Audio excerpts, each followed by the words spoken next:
قبيلة ألب صالح في قضاء الإصلاح في الناصرية مضيف بدر الرميض المعروف كجزء مهم من تاريخ العراق. لنلتقي بالشيخ صباح فارس بدر الرميض. وألب صالح هي قبيلة الشهيد أبو تحسين الصالحي شيخ القناصين في الحشد الشعبي.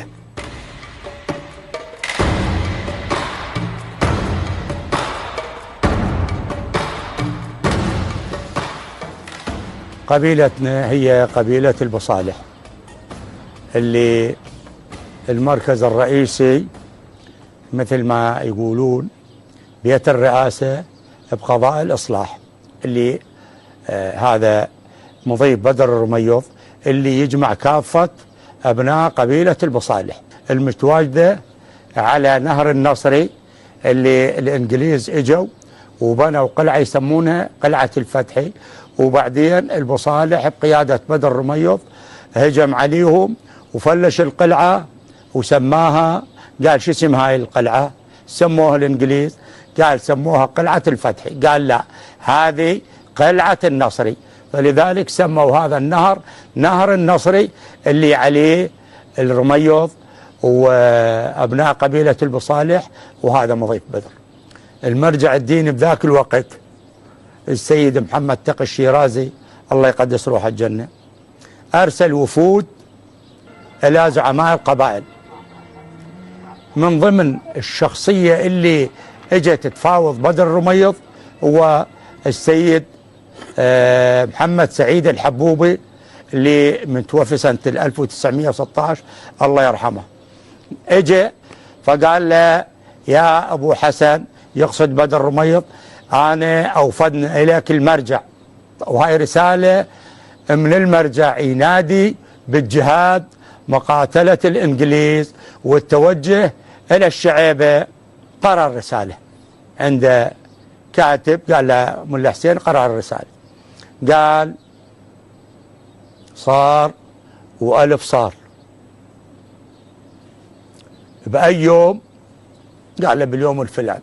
بدر الرميض توجه إلى عشائر سوق الشيوخ، استقبلوه هواية من شيوخ عشائر سوق الشيوخ، قال لهم أنتم لازم اجتكم ناس أو اجتكم السيد فتوى جهادية لمقاتلة الإنجليز، فإحنا نستعد ونتوجه إلمن للشعيبة.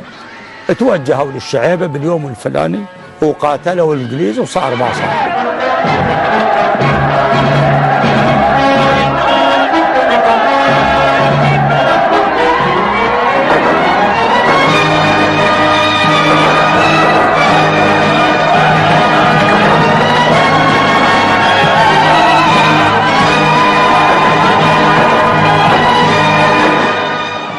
طبعا احنا مو بعيدين عن الاحداث اللي تجري ببلدنا، وكنا متابعين ومراقبين الاوضاع اللي حدثت بالموصل بشمال العراق، فكنا مهيئين للدفاع عن بلدنا، بس ما عندنا حجه لا قانونيه ولا شرعيه اللي نروح بها، بس كانت قلوبنا تغلي ومتابعين الاحداث الاول بالاول، الى ان ثاني يوم او ثالث يوم صدرت الفتوى.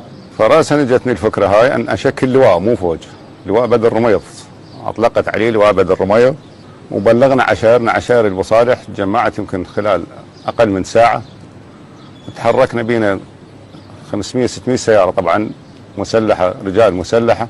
فانا كانت خطتي نروح لبغداد، نحمي بغداد، نتلاحق بغداد. هو سلاحكم؟ سلاحنا الشخصي طبعا، سلاح العشيره. بعدين الحجي اخوي الاكبر حج صباح قال لا احنا نروح المحافظه ونشوف توجيهات الحكومه، شنو هو المسؤولين، شنو توجيهاتهم. فرحنا استعرضنا بشارع نبي الله ابراهيم، فراسا سويت ساحه مال تدريب، ملعب كان عندنا للشباب، سويت ساحه التدريب، واكو ناس عندنا ضباط ونواب ضباط بالجيش العراق السابق، وهم اللي خليتهم يشرفون على التدريب وعلى تشكيل السرايا والافواج. فبدينا من تحرير جرف النصر الى ان تحركنا ويا التحرير، من سيد غريب، مناطق تكريت، البيجي، للصينيه. استقرينا فتره طويله بالشرقات تقريبا سنه ونص، إلى أن صار تحرير الموصل، صار واجبنا على الصحراء مال الحضر والبعاج وسنجار. فخم اجاك ب3 سيارات والماء والردع دم شايفين